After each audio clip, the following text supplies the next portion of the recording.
Good morning, beloveds. I have most of my voice today. And so it is May 1st. I'm done with my 365s. I've done 4 of them. I don't have a new thought shit 365 to go to next. So I have opted to do something that everybody should do once in a while. I am going to read The Science of Mind, the textbook, cover to cover. I say that, but it actually starts on page 25 because there's a foreword, and then there's how to read it in a year, and then there's, contents. It is a very, very thick book. And effectively what I'm going to do is I'm just going to read as far as I can in about 10 minutes. I may or may not have anything to say after it. We will see. But this way we can read through the Science of Mind text. And if there's ever a time that, you just wanted to listen to it in order, because I'm not going to do the read it in a year. He does that. You have to flip back and forth. I'm just going to start at chapter 1 and go that way. Or literally. So it's The Science of Mind, and it says a philosophy, a faith, a way of life. It does not say it's a religion. I just thought that was interesting. So we are going to start with what he calls the introduction. The introduction is 4 parts: the thing itself, the way it works, what it does, and how to use it. So we are going to do the thing itself today. All right.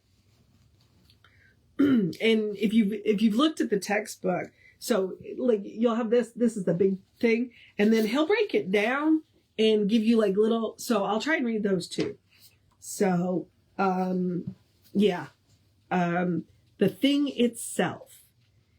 We all look forward to the day when science and religion shall walk hand in hand through the visible to the invisible. Science knows nothing of opinion, but recognizes a government of law whose principles are universal. Yet any scientist who refuses to accept intangible values has no adequate basis for the values which they have already discovered. Revelation must keep faith with reason and religion with law. While intuition is ever spreading its wings for greater flights, and science must justify faith in the invisible.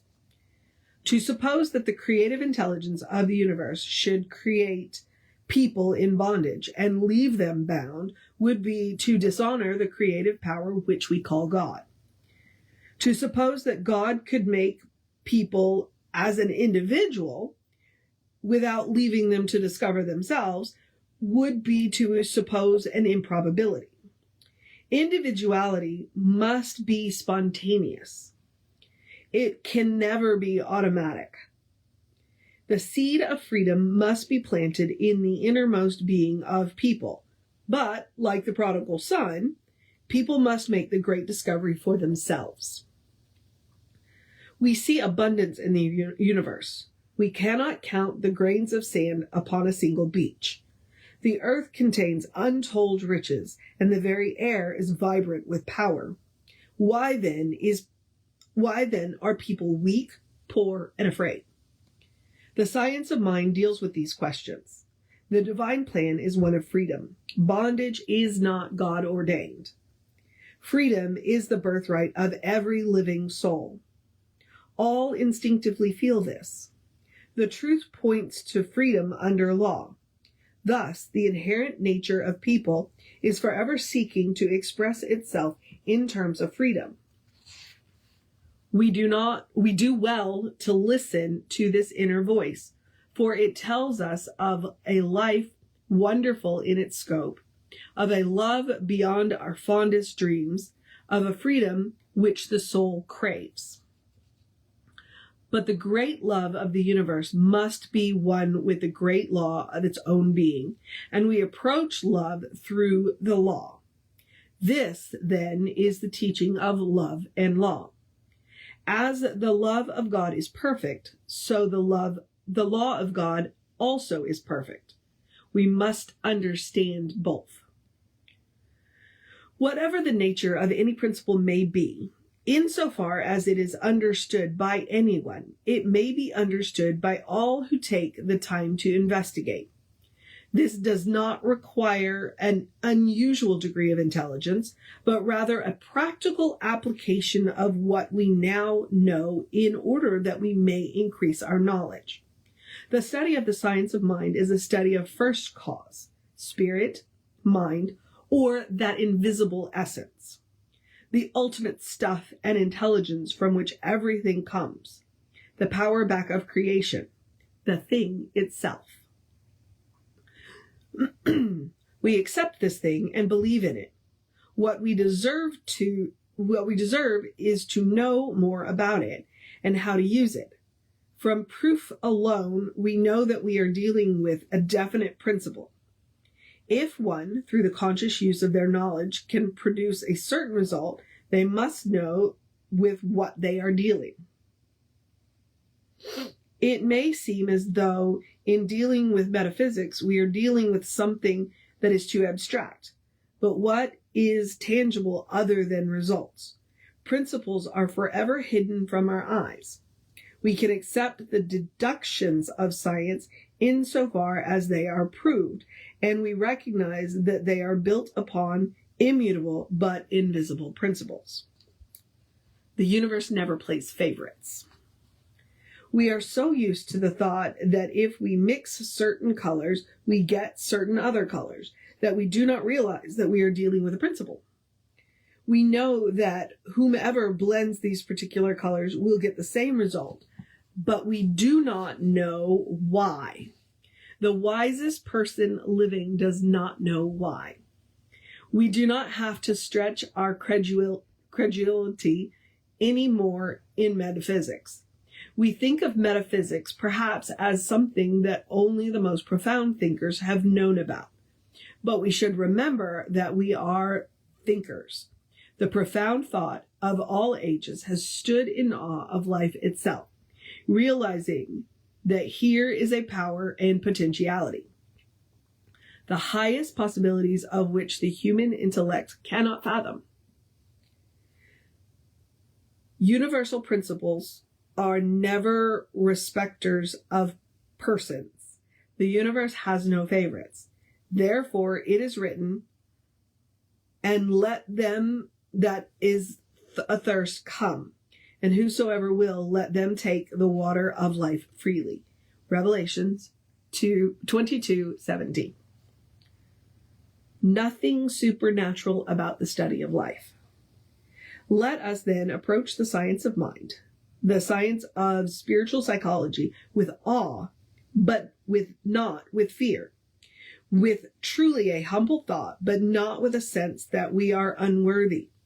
Let us approach it normally, happily, willing to accept, glad to experiment, hoping and believing that as the result of our efforts, we shall each derive a great good, a sound understanding of the natural law of life, as they apply to the individual and their relationship to the whole universal scheme of things. This is the simple meaning of true metaphysical teaching, the study of life and the nature of law, governed and directed by thought, always conscious that we live in a spiritual universe, that God is in, through, around, and for us. There is nothing supernatural about the study of life from the metaphysical viewpoint. That which today seems to us supernatural, after it is thoroughly understood, will be found spontaneously natural. We all know that many have been healed of physical disease through prayer. Let us analyze this.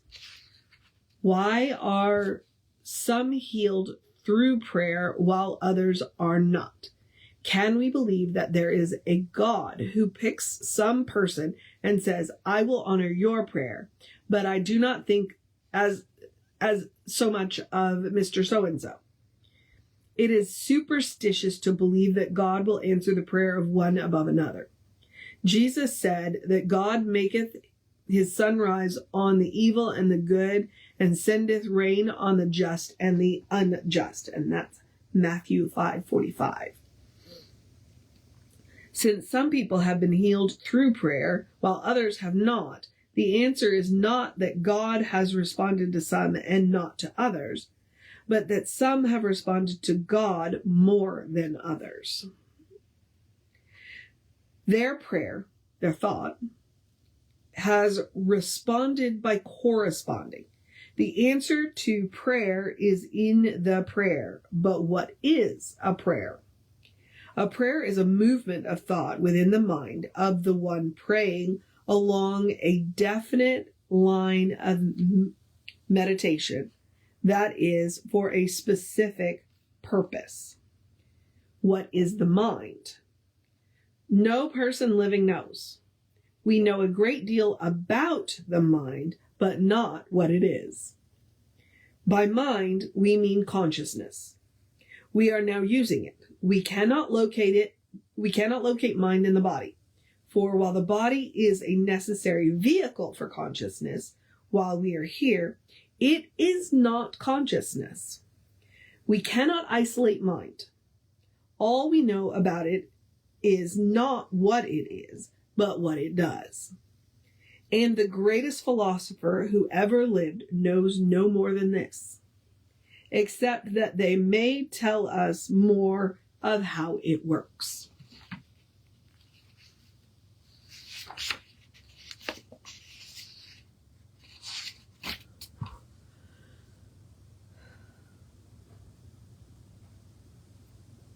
There are not two minds, only two names.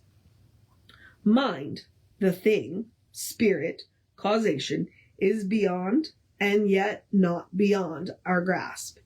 Beyond in that it is so big, within, in that with wherever we grasp it, we are it, to the extent that that we grasp it.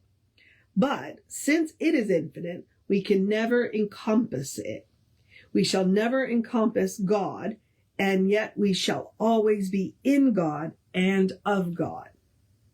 Mind comes under two classifications. There are not two minds, but rather two names employed in describing states of consciousness. The objective, or conscious, and the subjective, or unconscious. We think of the conscious state as our conscious use of mind. The subconscious, or subjective state of mind, sometimes called the unconscious state, is that part of mind which is set in motion as a creative thing by the conscious state. In the body of this textbook, under the heading of subjective mind, we say, in the subjective mind of people, we find a law obeying their word, the servant of their spirit. Suggestion has proved that the subconscious mind acts upon our thoughts. It is the mental law of our being and the creative factor within us.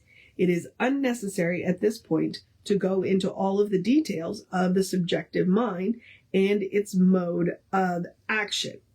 It is enough to say that within us is a mental law working with the will and purpose of our conscious thoughts.